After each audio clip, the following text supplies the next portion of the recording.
L'Égypte ancienne a donné au monde les monuments les plus extraordinaires de toute l'humanité. Son histoire, longue de 3500 ans, s'arrête brutalement avec le triomphe du christianisme au IVe siècle. Mais cette civilisation extraordinaire n'a pas disparu pour autant. Lorsqu'au XIXe siècle, Jean-François Champollion perce le secret des hiéroglyphes, l'écriture des anciens Égyptiens, le monde comprend ce qu'il doit aux pharaons. L'architecture, les nécropoles, la construction navale et la langue copte des chrétiens égyptiens plongent leurs racines dans cette histoire millénaire. L'Égypte contemporaine est bien la fille de l'Égypte antique.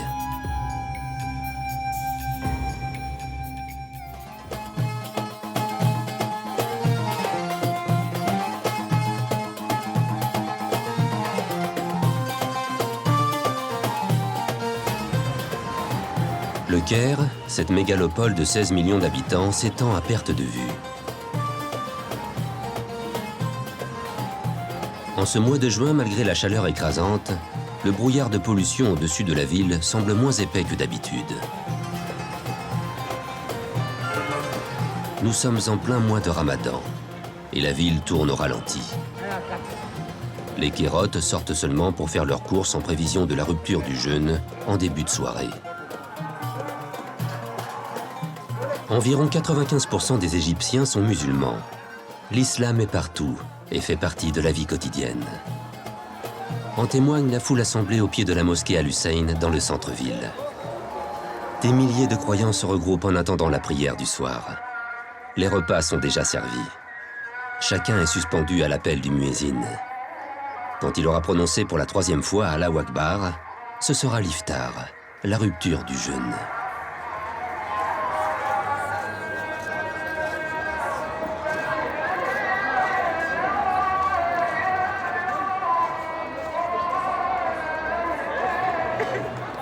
On pourrait croire ces scènes immuables. Mais la religion musulmane n'est arrivée en Égypte qu'en 640 de notre ère, ce qui, à l'échelle de l'histoire multimillénaire de cette civilisation, est assez récent. Ses racines culturelles plongent dans un terreau bien plus ancien. Un héritage bien visible.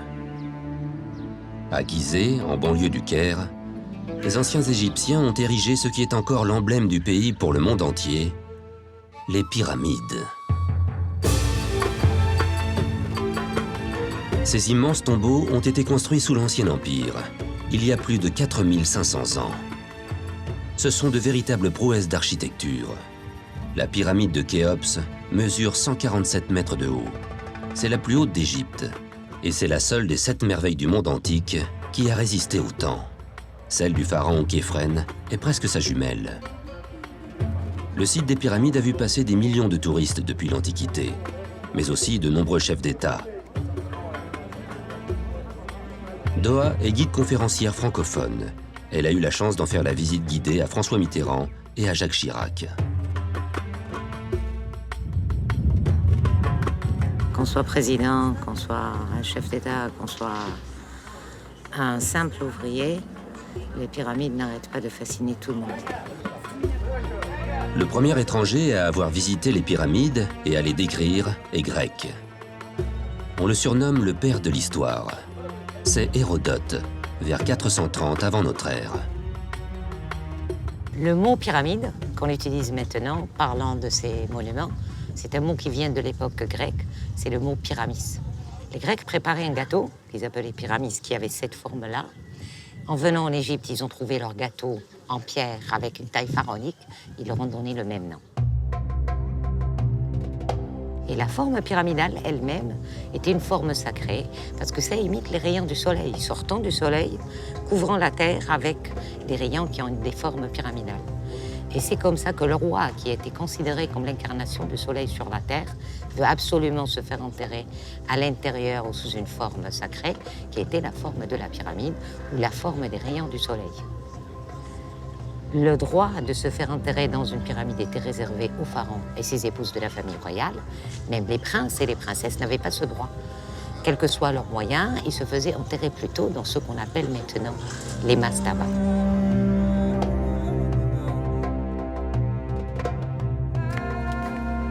À Gizeh, le gardien des pyramides est aussi célèbre que ses protégés. Le Sphinx veille depuis plus de 2500 ans sur les sépultures royales. Ce lion à tête humaine mesure 74 mètres de long et 20 mètres de haut. Un protecteur plutôt dissuasif.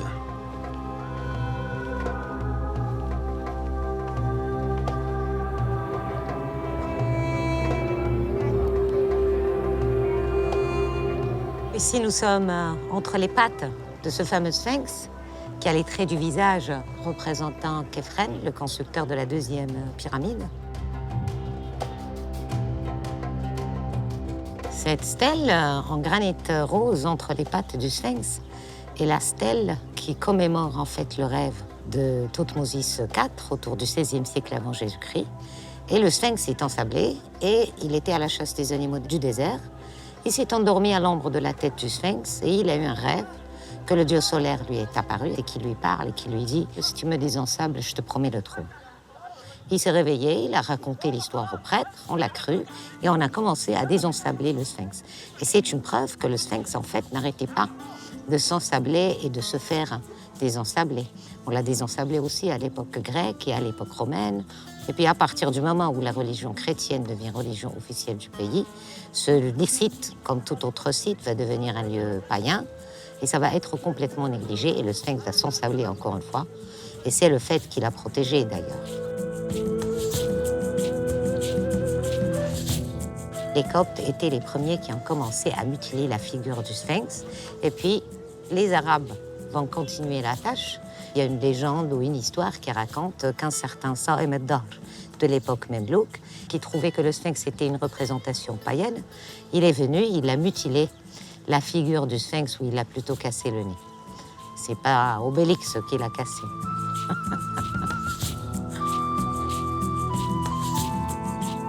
Le Sphinx est toujours aujourd'hui la sculpture taillée d'un seul bloc, la plus grande au monde. Mais les pyramides, elles, ont nécessité des millions de blocs de pierre. Certains viennent directement du plateau de Gizeh, mais d'autres proviennent d'une carrière toujours visible aujourd'hui. À une dizaine de kilomètres des pyramides, en bordure du Caire, la colline du Mokattam garde encore les stigmates de l'exploitation pharaonique.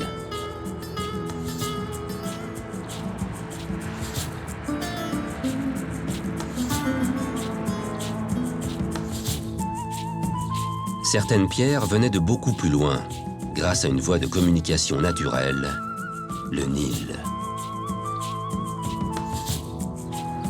À 700 km au sud du Caire, la ville de Luxor, l'ancienne Thèbes de l'Égypte pharaonique, abrite elle aussi un monument gigantesque.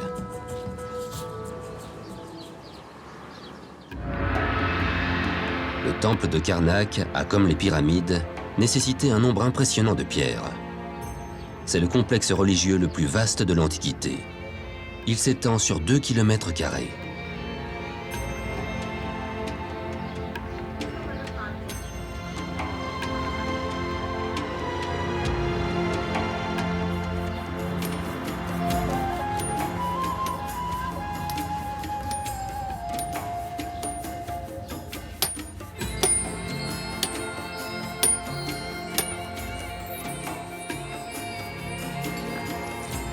En collaboration avec leurs homologues égyptiens, une équipe d'archéologues français du CNRS travaille à reconstruire certaines parties du temple, sous la direction d'Antoine Garric, restaurateur et tailleur de pierre.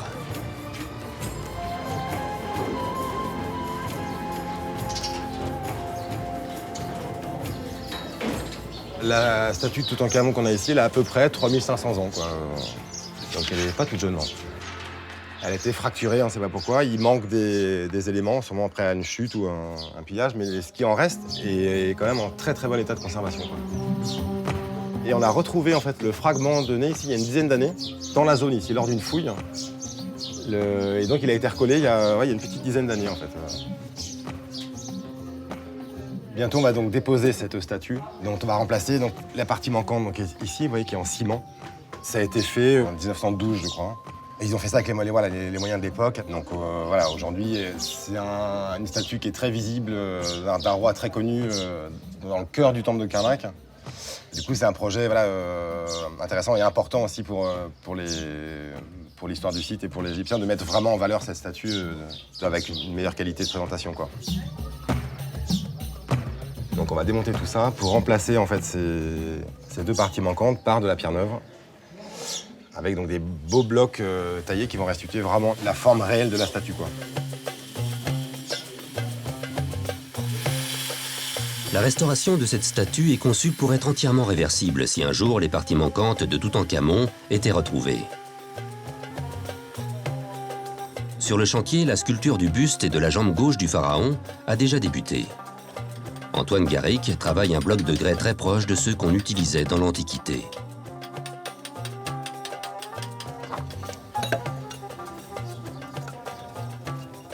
C'est une pierre tendre, qu'à l'époque, en tout cas à l'Antiquité, on pouvait tailler même sans acier. L'arrivée du fer, c'est moins 600, on va dire. Avant, on peut tailler sans souci avec des maillets de bois et des outils en bronze. Oui, après, ici, sur le travail que je fais actuellement, on utilise des outils modernes, évidemment.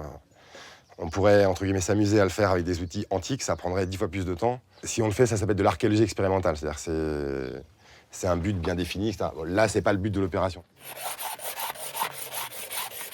Pour la finition, en tout cas sur le grès, on peut tout simplement utiliser un autre bout de grès. À sec, ça marche très très bien. En fait, les deux s'auto-abrasent, vous voyez, ça fait la peau tout de suite. Et on a un niveau de finition très très très fin. Donc, vous voyez, c'est super efficace, quoi. Donc, même si je fais, moi, la taille avec des outils modernes, la finition, je vais la faire avec ça. Et donc, on aura exactement la même finition que sur une pierre antique. Si l'équipe d'Antoine travaille sur des statues, elle est aussi en charge de la restauration des murs de la cour de la Cachette, au cœur du temple de Karnak, dont les décorations datent de Toutmosis III. L'équipe a déjà achevé la reconstruction du mur Est. Elle s'attaque maintenant au mur Nord. Un véritable puzzle géant avec des blocs de pierre de plusieurs tonnes.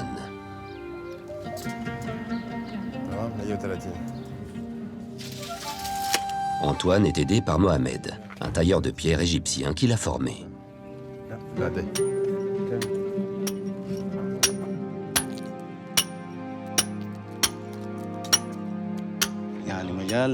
Je fais ce métier depuis 10 ans et j'ai encore beaucoup à apprendre. Je pense que même à l'heure de ma mort, je n'aurai toujours pas fini mon apprentissage. Travailler la pierre, il n'y a rien de plus noble. C'est un domaine tellement vaste, cela me rend humble. Mais je sais bien que je suis encore un débutant dans ce métier.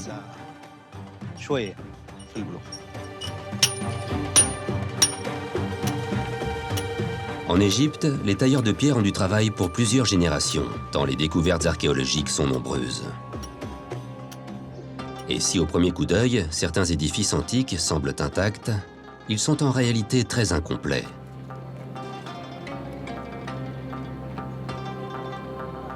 Les 3 grandes pyramides en sont un bon exemple. Aucune n'a conservé son sommet.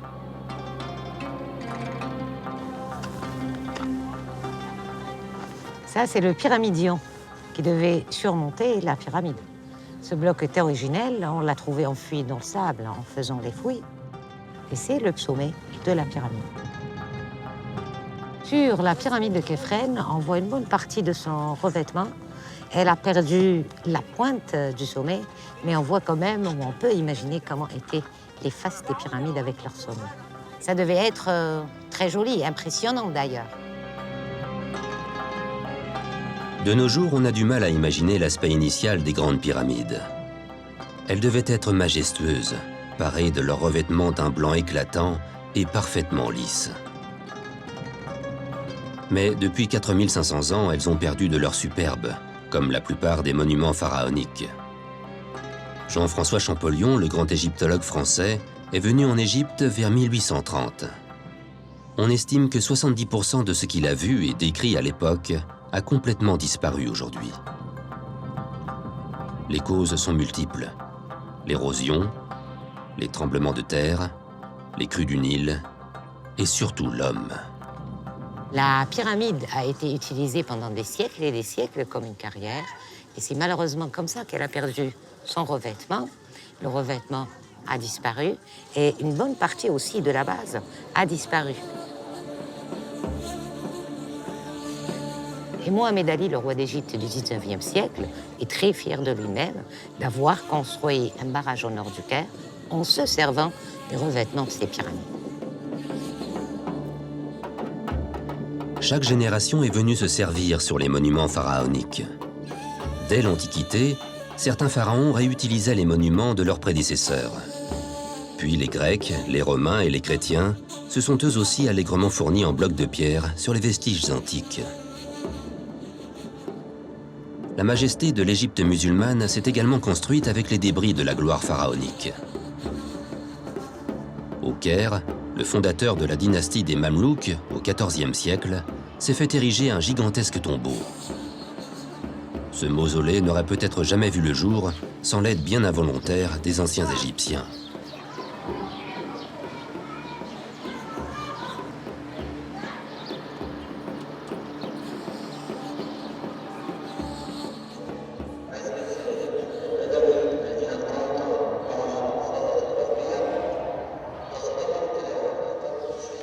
Et là, c'est un exemple flagrant des anciennes pierres qui ont été réutilisées à l'époque Mamelouk.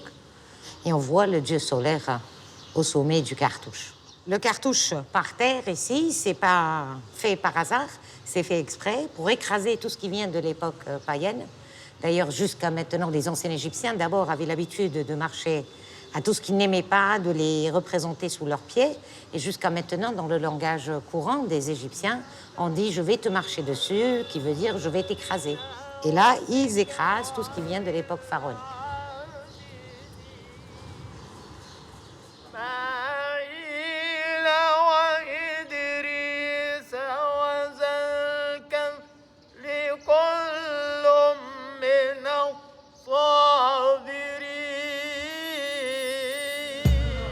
Barkouk s'est construit un mausolée à la hauteur de son règne. Les Mamelouks existent depuis le 9e siècle de notre ère. Souvent originaires du Caucase, ces esclaves affranchis sont instruits aux arts militaires au service de souverains musulmans. Avec Barkouk, ils prennent le pouvoir pour la seconde fois de l'histoire de l'Égypte en 1382 et donneront au pays 49 sultans jusqu'à leur chute au 19e siècle. Ici, c'est le mausolée du sultan Barkouk. Le mausolée est une salle de prière assez impressionnante puisque c'est quand même construit par le sultan. Et elle surmonte un caveau dans lequel il va se faire enterrer. D'après la religion islamique, l'usage de toutes sortes de sarcophages et cercueils est interdit. Il est enveloppé avec un linceul et posé dans une chambre souterraine. Tandis que les monuments qu'on voit ici, c'est juste des monuments qui représentent la pierre tombale de simples tombes. Comme à l'époque pharaonique, les anciens Égyptiens se faisaient enterrer dans le sous-sol et ils construisaient dans leur mastaba quelques pièces, les mausolées de l'époque Mamelouk étaient pareils. Le mausolée du sultan Barkouk est le plus grand monument funéraire du Caire, avec plus de 4500 mètres carrés. Plus qu'un simple tombeau, c'est un véritable complexe conçu pour recevoir une école avec des quartiers d'habitation et un lieu de culte. La mosquée accueille encore aujourd'hui de nombreux enterrements d'anonymes. Ils viennent chercher un peu de la renommée du grand sultan mamelouk avant d'être inhumés.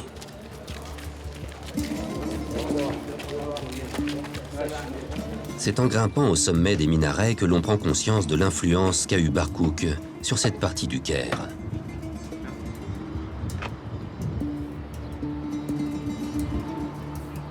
On est en plein cimetière du Caire. Et il était d'ailleurs parmi les premiers qui ont construit son mausolée par ici. Ce cimetière était au début utilisé pour construire les mausolées des sultans. Et c'est le sultan Farag ibn Barkouk, en déplaçant la station des ânes qui était au pied de la citadelle dernièrement, qui a décidé en fait de le déplacer pour faire venir du monde ici, pour prier pour lui. Les ânes, c'était le seul moyen de transport du peuple à l'époque. Si la station principale était éloignée, on n'allait pas venir ici. Aujourd'hui, 5 siècles plus tard, puisqu'on est en plein cimetière, on voit des habitants à droite et à gauche et des tombes à droite et à gauche, pas seulement les tombes des sultans, mais les tombes de tout le monde parmi les habitants du Caire. Et là, on voit que les morts et les vivants cohabitent très bien.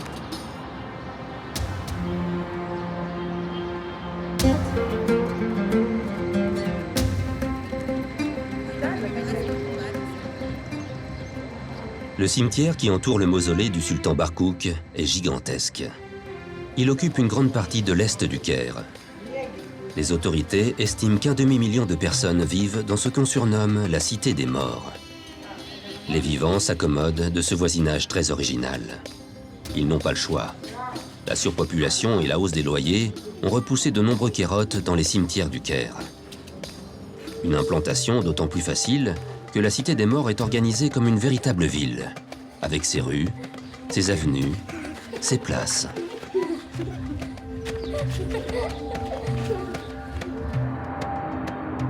Ces nécropoles contemporaines, littéralement villes des morts en grec, ne sont pas sans rappeler celles que l'on aperçoit au pied des pyramides de Gizeh, datant d'à peu près 3500 ans avant notre ère.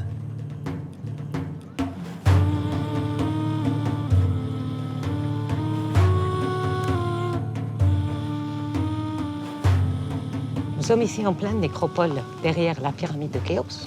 Les hauts dignitaires vivant sous le règne de Khéops qui veulent retrouver leur deuxième vie sous son règne veulent absolument se faire enterrer derrière la pyramide de leur maître. C'était une ville avec des rues qui se croisent, qui était en pleine activité. Il y avait les personnes qui devaient venir présenter les offrandes pour leurs morts, les tailleurs de pierre, les constructeurs de mastabas, les peintres, les sculpteurs de tombes, ainsi que les embaumeurs. Toute une population vivait ici ou qui travaillait ici et côtoyait les morts qui étaient déjà enterrés dans le sous-sol. Si les anciens Égyptiens étaient de redoutables architectes, ils ont aussi laissé d'autres héritages importants à l'Égypte moderne. En 1950, les archéologues découvrent une cavité de 150 mètres de long au pied de la Grande Pyramide. Elle renferme un bateau vieux de 4500 ans, soigneusement démonté en 1224 pièces par les anciens Égyptiens. Son remontage prendra 10 ans. Aujourd'hui, les visiteurs peuvent admirer la barque solaire de Khéops, tout proche de son lieu de découverte. Cette barque est liée au rite funéraire de l'Égypte pharaonique. Elle nous renseigne surtout sur la maîtrise technologique sophistiquée des Égyptiens à l'époque des premiers pharaons. Longue de 43 mètres, pesant 45 tonnes, la barque solaire est construite sans clous ni vis. Les planches sont assemblées entre elles par de la corde. L'étanchéité de la coque est assurée par le fait que le bois gonfle dans l'eau et que la corde se rétracte, plaquant fermement les planches les unes aux autres.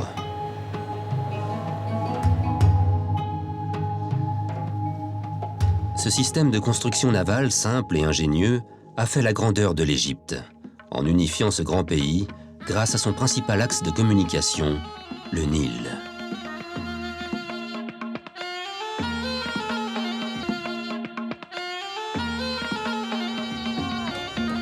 Cette tradition navale a laissé des traces jusqu'à aujourd'hui. À Rosette, dans le delta du Nil, face à la Méditerranée, cet héritage est toujours vivace. Il ne se passe pas une journée sans qu'une embarcation ne soit mise à l'eau.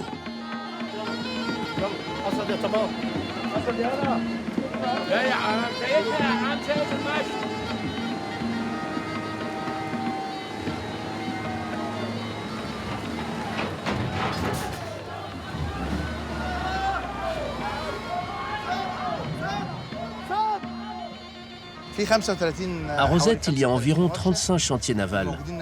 C'est une vieille tradition du coin. On a toujours fait ça. Ici, on n'apprend pas à construire des bateaux dans des livres, mais on a tous vu nos parents en faire.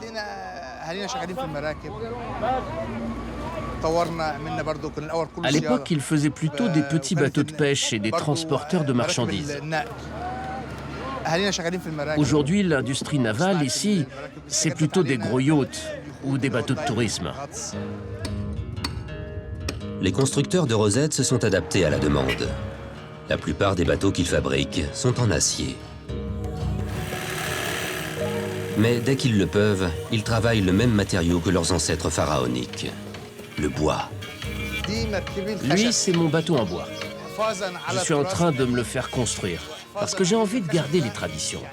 J'ai envie qu'on continue à utiliser du bois. Vous savez, c'est un matériau qui a une âme. J'ai grandi avec le bois. J'ai vu mes parents, mes grands-parents l'utiliser. Ça me manquait vraiment.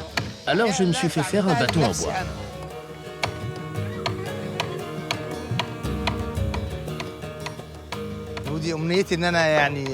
C'est mon rêve de naviguer sur ce bateau. Aller à la pêche, faire des voyages, partir en vacances. Si Dieu le veut, il sera bientôt fini. Et alors je partirai.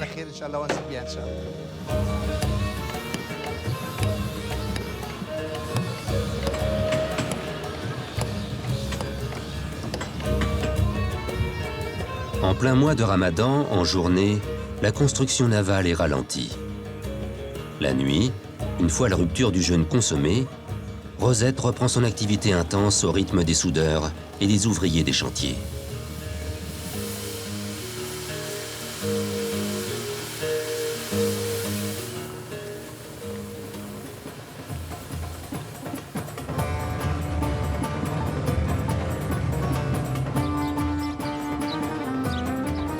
Si Rosette est mondialement connue, ce n'est pas pour ses marins et ses bateaux de pêche.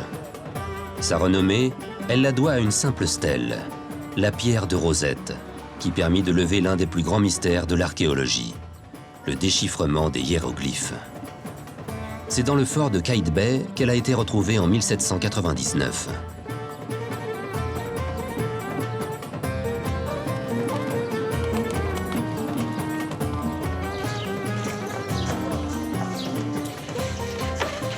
Depuis plus de 25 ans, Camille s'en garde l'entrée. Il connaît chaque recoin et chaque pierre de ce fort.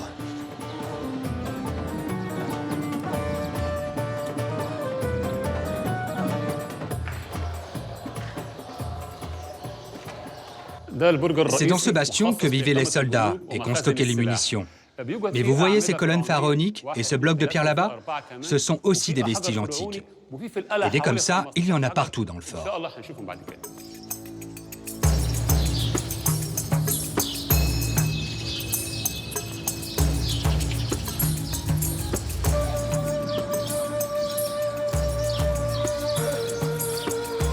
Lors de la campagne d'Égypte, Bonaparte fait de cette forteresse mamelouk un point stratégique vital. Elle lui permet de contrôler l'accès au Nil et de prévenir les attaques anglaises. En 1799, les Français entreprennent de le restaurer. Ils ne s'attendent pas à y découvrir la clé de la pensée pharaonique.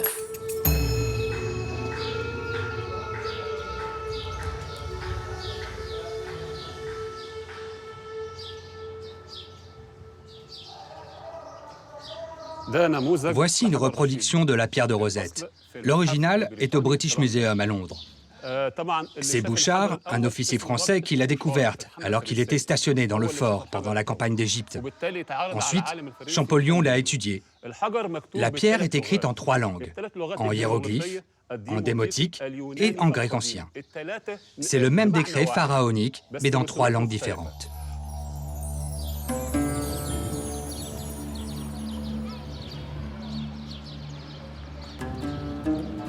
Jean-François Champollion déchiffrera l'écriture hiéroglyphique 20 ans après la découverte de la pierre de Rosette. Pour y arriver, cet égyptologue génial peut compter sur son incroyable maîtrise de plusieurs langues. Sur la pierre, il traduit facilement le grec ancien. Mais une autre écriture retient son attention.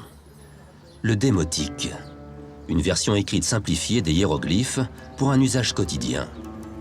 Et là, Champollion trouve la clé qui lui manque. Il remarque des similitudes entre cet égyptien ancien et une autre langue qu'il maîtrise parfaitement, le copte, la langue des chrétiens d'Égypte.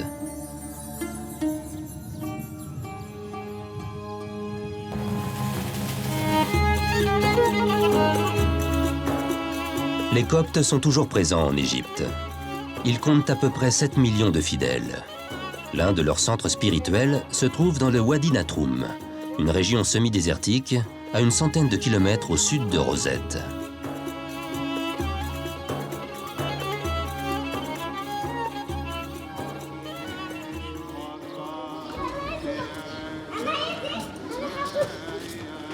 Comme tous les dimanches, les fidèles affluent au monastère de Saint-Bichoy. Ils viennent d'un peu partout en Égypte pour assister à la messe célébrée par les moines. Les femmes se sont maquillées et ont sorti leurs habits du dimanche. Le monastère est un espace de liberté pour cette minorité religieuse, descendant des sujets de pharaons, dans ce pays à majorité musulmane.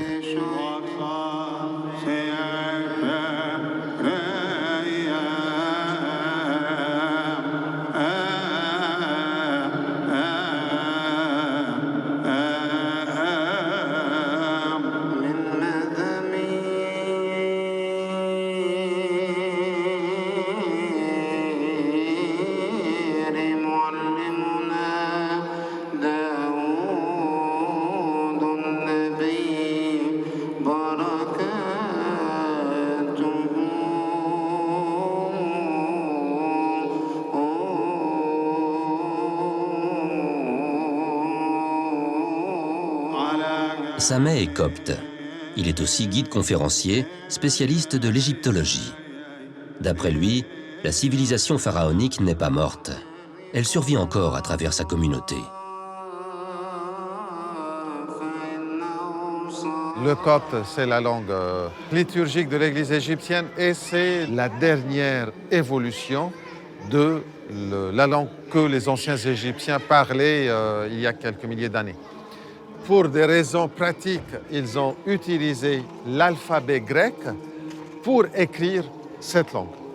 Mais comme l'alphabet grec ne couvre pas tous les sons de la langue des anciens Égyptiens, ils ont rajouté 7 caractères démotiques pour faire l'alphabet copte.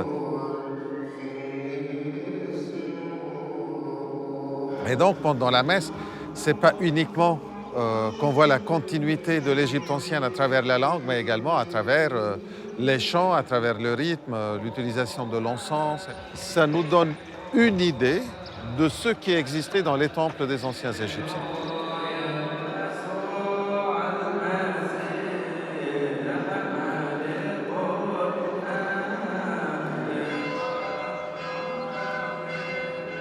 Au pays du muezzin, les cloches font entendre un autre écho.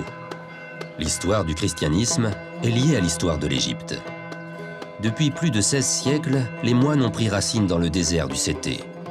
À leur apogée, on comptait plus de 60 monastères dans la région du Wadi Natroum. Aujourd'hui, il n'y en a plus que 4 en activité, dont le plus important est celui de Saint-Bishoy, fondé au IVe siècle de notre ère par le saint du même nom. L'architecture des monastères se confond avec le paysage. Tout ici indique la rudesse du désert. Les dômes pour conserver la fraîcheur, les murs épais pour contrer la chaleur. Le climat n'a pas été le seul ennemi des moines, comme en témoignent les hauts murs des monastères et surtout ces constructions étonnantes, ancêtres des châteaux forts, les donjons fortifiés. Voilà, on arrive ici devant le donjon. Et pour y arriver, on passe par un pont-levis. Allez.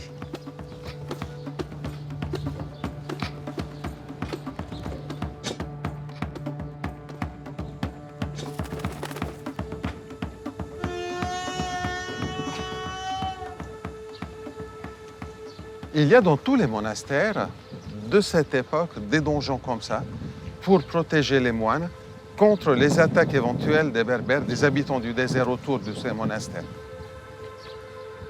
C'est une forteresse à plusieurs étages. Au rez-de-chaussée, il y a un puits, une source d'eau, des magasins de réserve. Deuxième niveau, il y a une église au nom de la Sainte Vierge, des cellules. Et ici, sur la terrasse, il y a une autre église au nom de l'archange Michel, l'archange protecteur des moines pendant les attaques.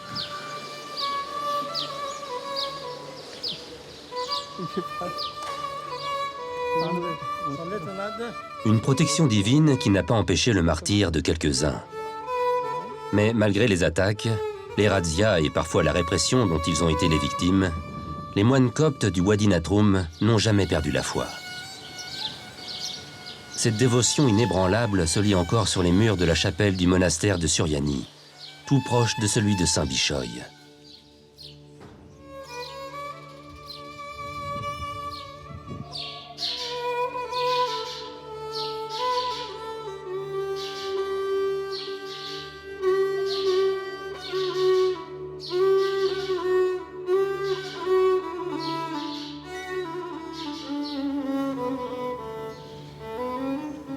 Nous sommes dans l'église du 5e siècle, où malheureusement en 1990, il y a eu le feu.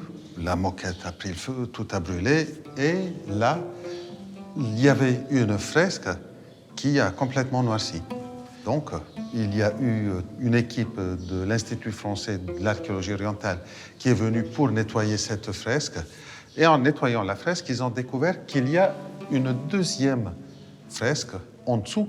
Et ils ont pu faire sortir en entier, enlever la fresque du XIe siècle. Et ils se sont retrouvés devant cette fresque qui date du 7e siècle, où on trouve un Jérusalem avec la Vierge assise sur un trône, l'ange Gabriel, donc c'est une scène d'annonciation qui se trouve à côté d'elle, et on a 4 personnages, Moïse et Isaïe d'un côté, Ézéchiel et Daniel de l'autre, et chaque prophète tient dans sa main la prophétie qui parle de l'arrivée du Messie.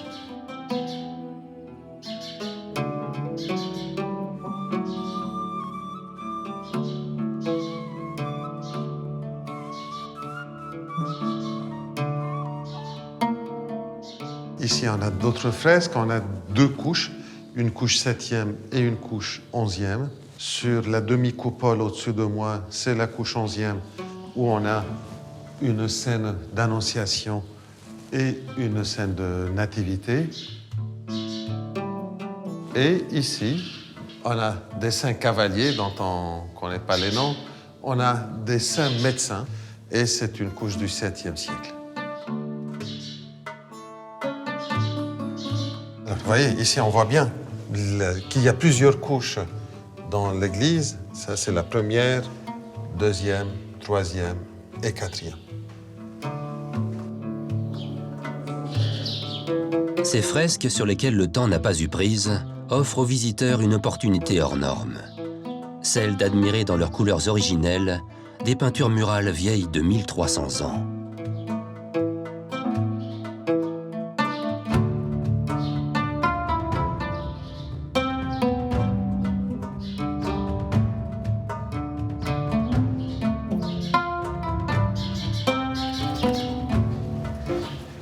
Alors, par là se trouve la grotte de Saint-Bischoy. Donc, c'est là où Saint-Bischoy a vécu et c'est l'habitat habituel des moines du IVe siècle. Un endroit tout petit, fermé, à peine la place pour vivre. Et par-dessus cette grotte, l'église a été construite au 5e siècle. Et comme vous voyez, c'est pas grand. Ouais, ça fait quoi? 2,5 mètres sur 2 mètres, pas plus que ça. Et c'est ici qu'il priait, Saint-Bischoy. Et là, d'après la tradition, Saint-Bischoy a attaché ses cheveux à la corde pour s'empêcher de dormir et pour essayer de prier le plus de temps possible. Et donc, voilà, c'est ici que Saint-Bischoy vivait, qu'il recevait les moines et qu'il enseignait. Avant de s'imposer dans toute la chrétienté, l'idée d'un mode de vie monastique est née dans cette partie du globe. Les plus fervents des premiers chrétiens ont voulu se retirer loin des tentations du monde. En Égypte, ils ont choisi de s'établir dans les déserts pour y prier en toute quiétude. Certains ont occupé des grottes, d'autres ont réutilisé les anciens tombeaux des pharaons. À Luxor, dans la montagne thébaine, les traces de ces premiers ermites subsistent un peu partout. Dans l'enceinte du temple d'Hathor, les premiers moines ont érigé une petite chapelle et des cellules sommaires. Sur le mur du temple, ils ont gravé des croix, signe de leur foi.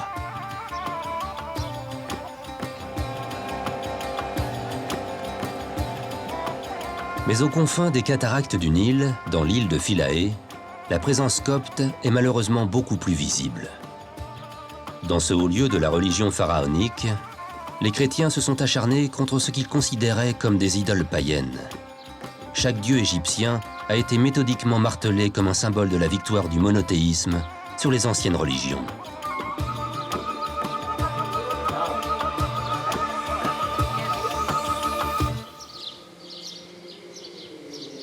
Aujourd'hui, les moines ne sont plus isolés dans des grottes comme les premiers ermites. Ils vivent en communauté, avec des règles très précises.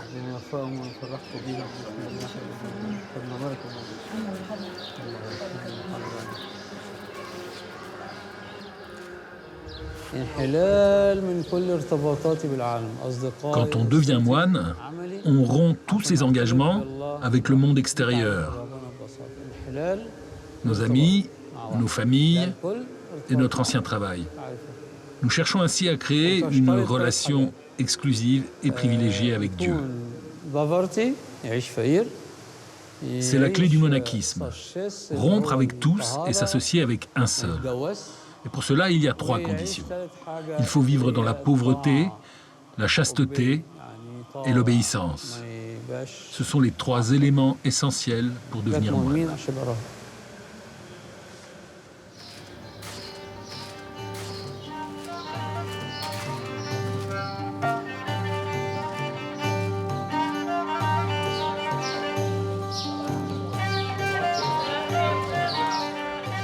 L'existence monastique n'est pas seulement contemplative. Le travail est aussi important que la prière. Le couvent de Saint-Bishoy compte 120 moines et plus de 400 travailleurs laïcs. Le monastère fonctionne comme une entreprise qui n'aurait qu'un seul objectif, vivre en autarcie.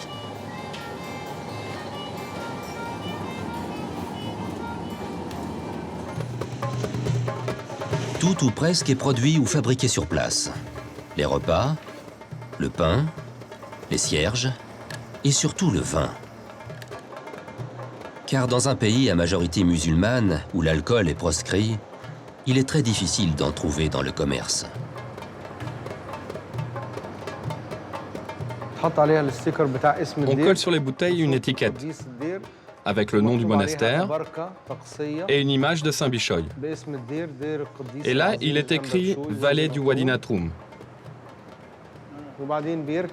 Ensuite, on n'a plus qu'à rajouter la capsule. Ce vin, c'est de la barca, du vin de messe. Il n'est pas destiné à la vente.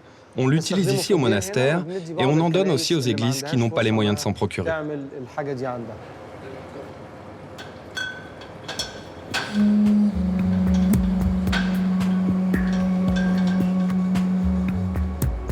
À l'époque pharaonique, le vin était conservé dans des amphores.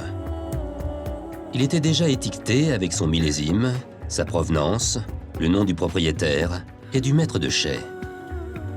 Cela fait 5000 ans que la vigne est cultivée sur les bords du Nil. Sous l'Ancien Empire, il est réservé à une élite, puis petit à petit, le vin se démocratise. Mais il reste un élément important de la religion des anciens Égyptiens. Il est associé à Osiris, le dieu de la victoire sur la mort, car le vin est un symbole du renouveau, et sa couleur rouge évoque le sang et la vie éternelle. Les chrétiens vont aussi s'emparer de ce symbole en l'identifiant au sang de Jésus-Christ.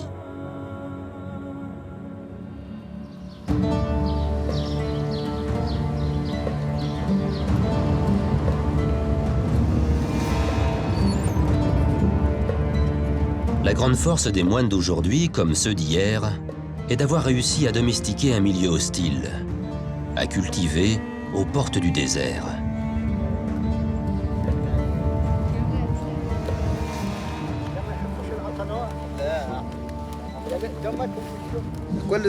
Moi, j'étais comptable. Le travail des champs, diriger les ouvriers, j'ai tout appris au monastère.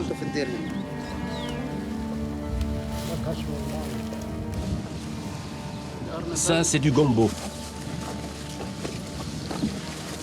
Ici, vous pouvez manger nos légumes en toute sécurité. On n'utilise aucun engrais chimique et aucun pesticide.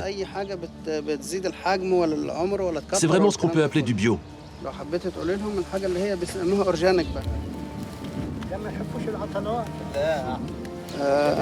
Ça fait une trentaine d'années que je suis au monastère.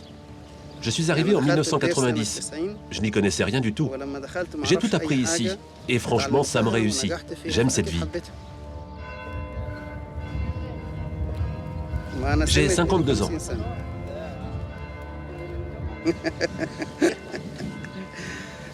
La vie monastique avec notre Seigneur, ça fait rester jeune.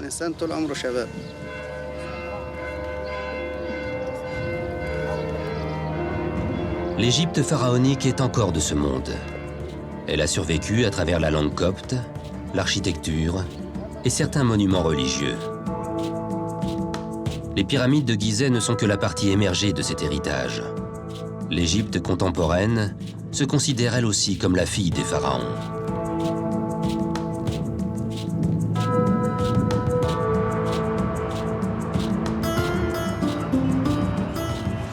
Au Caire, le monument du soldat inconnu assume pleinement cette filiation. C'est sous cette pyramide qu'un des dirigeants les plus importants de l'Égypte contemporaine, le président Anwar el-Sadat, assassiné en 1981, a été inhumé. Un tombeau à la mesure de celui que ses opposants surnommaient le pharaon.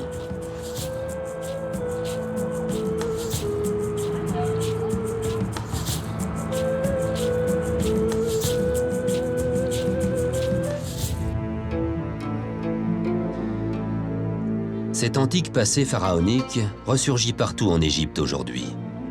À Alexandrie, un peu plus qu'ailleurs.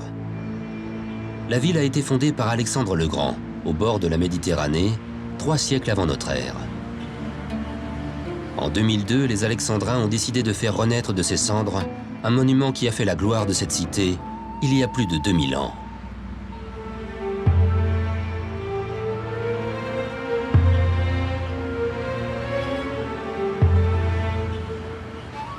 On est ici devant la bibliothèque d'Alexandrie. Le bâtiment de cette bibliothèque, qui doit contenir plusieurs millions de livres, a la forme d'un disque solaire sortant de la Terre.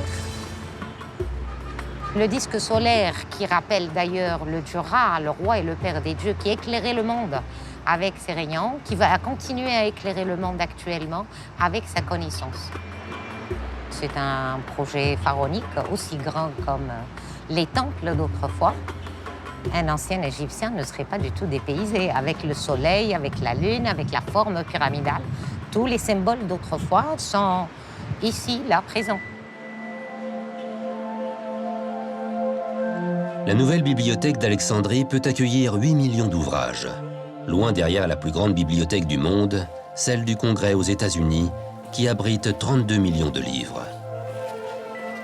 Mais son ancêtre était l'une des plus vastes et des plus célèbres du monde antique. Elle réunissait les écrits les plus importants de l'époque.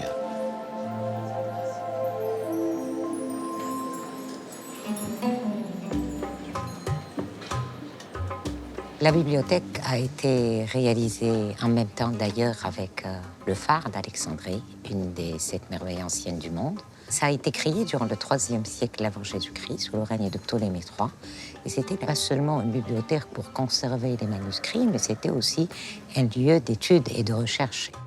Archimède, Euclide, Démocratès, celui qui a calculé la circonférence de la Terre, ont fait leurs études ici. Avant l'invention de l'imprimerie au XVe siècle de notre ère, les papyrus sont rares et chers. Pour remplir les rayons de l'ancienne bibliothèque d'Alexandrie, le pouvoir avait une méthode infaillible. Il mettait à contribution les voyageurs de passage. Tout bateau qui accostait à Alexandrie était fouillé et tout manuscrit était en fait confisqué du voyageur, copié dans la bibliothèque fille qui était adjointe au temple de Sérapium pour que l'originel continue à enrichir la bibliothèque d'Alexandrie. Et le voyageur prenait une copie. L'ancienne bibliothèque d'Alexandrie a disparu, victime de plusieurs incendies, de pillages, de tremblements de terre et d'un raz-de-marée entre -48 et 642 de notre ère. Pendant 13 siècles, elle ne fut plus qu'un mythe que les Égyptiens d'aujourd'hui ont fait renaître. L'Égypte antique, si on regarde bien, on l'a tout autour de nous et partout dans notre vie. D'ailleurs, tout ce plan de bibliothèque imitant le soleil, les colonnes lotiformes qu'on voit ici, c'est la salle hypostyle du temple de Karnak.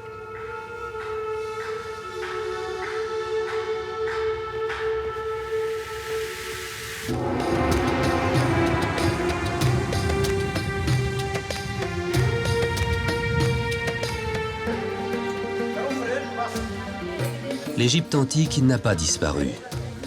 Elle est toujours présente dans les esprits et dans la pensée des Égyptiens d'aujourd'hui. Les dieux des pharaons semblent encore veiller sur les habitants du Nil.